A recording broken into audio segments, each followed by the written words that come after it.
So I've been having tech problems and my iPhone completely just gave out. And then I've been using an Android phone that I have that just doesn't have a lot of memory. So I'm a little bit tech challenged recently. So now I'm on my Mac computer and trying out this webcam, built-in webcam or whatever it's called.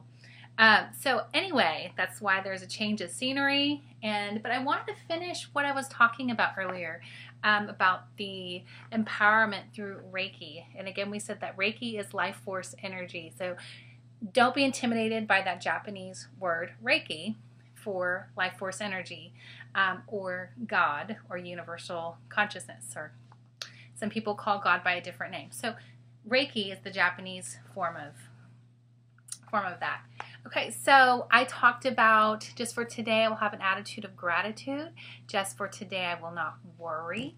Just for today I will not anger. Just for today I will do my work honestly.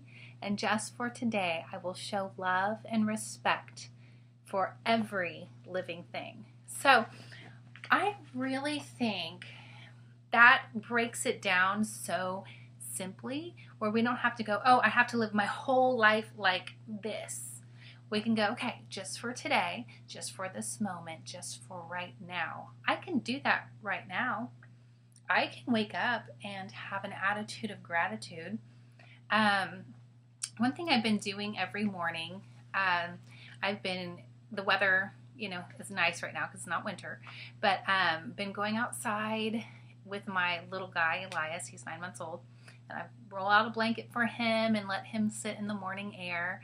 And I roll out my yoga mat and have just really started taking some time for myself. And I might only be out there 10-15 minutes.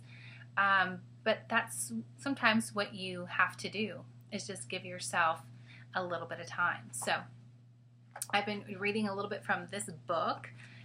In my last video, like I said, this book was given to me a few years ago, if not longer. I just really don't remember. And it was never opened. And then one day my little guy's crawling around and he opens this little desk that I have where I have books placed. And this book was in there.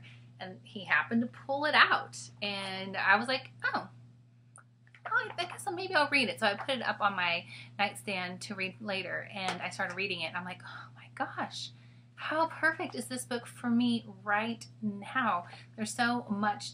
This is a thin book, but there's so much to it. It just has so much powerful information in there. So I think what I'm going to do is share a little bit of the principles over the next week or so. Or maybe over the next month. I'm not really sure how I'm going to work it. But I just wanted to share this with you guys today, the 5 principles. And, one other thing I want to say is life does present us challenges. And in my opinion, we're here to learn lessons. And so sometimes the things that frustrate us the most, there's something to learn from it. Or if there's something on our path that we're trying to force to make work, but it just won't work.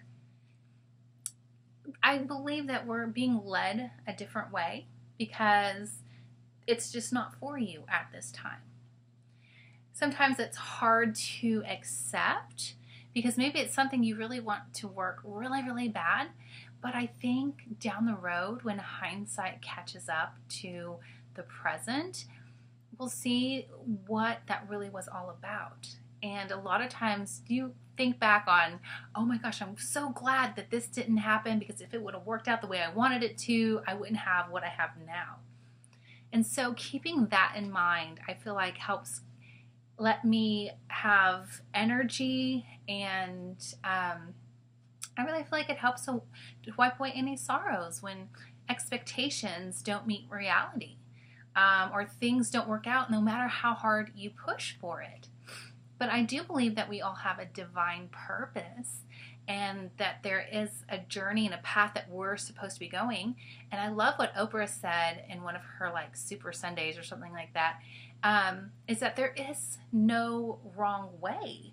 So there's no mistakes. So everything that we have experienced, everything that we take as a mistake, was just a little detour onto the same path, or just a little lesson along the way, but we're all going to the same place, wherever that place is in our life journey that we're destined for. So to just appreciate those moments, no matter how tearful, how painful those moments are. And trust me, I have been there. I've had dark moments, just moments in my life where I'm like, what is going on? Why is this happening?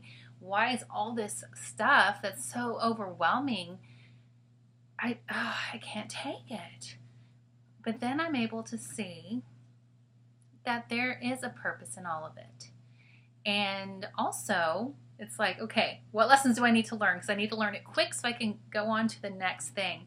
But what I have noticed is how I feel inside. Okay, so here, if I'm on a path and it's not something that I want to work out, it's just not working out for whatever reason. It could be a relationship, a job, just something that you're focusing on that you want to work out, it just won't work. And I have noticed that when I just give in to that, like, okay, it's not working. It's not working. I need to change directions. I need to go a different way.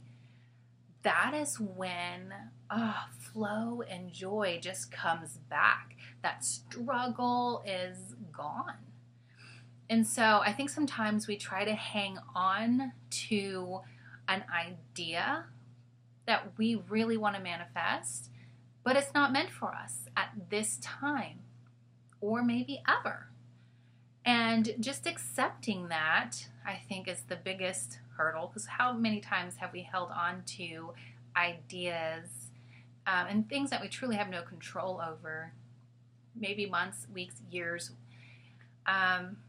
for some maybe a whole lifetime, but then have disappointments because it's not going the way you want it, and maybe it never will. And you just really have to let go so that you can allow what's supposed to be in your life to come into your life.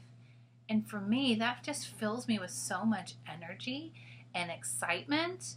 It's like, okay, that's the silver lining, because there's something better, there's something more, there's something that I'm supposed to I'm supposed to leave this behind so I can have something else. And will that happen tomorrow? Will it happen a year from now? I don't know.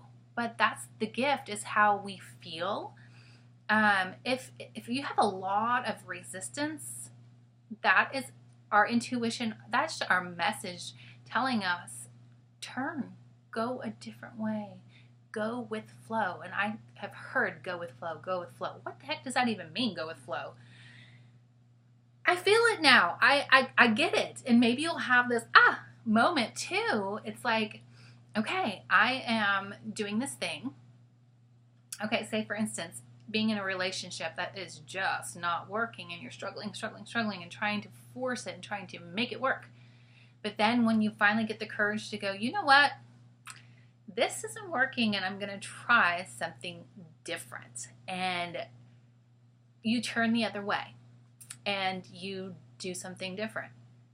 And everything just kind of flows and works and feels better, and you feel free. That's flow.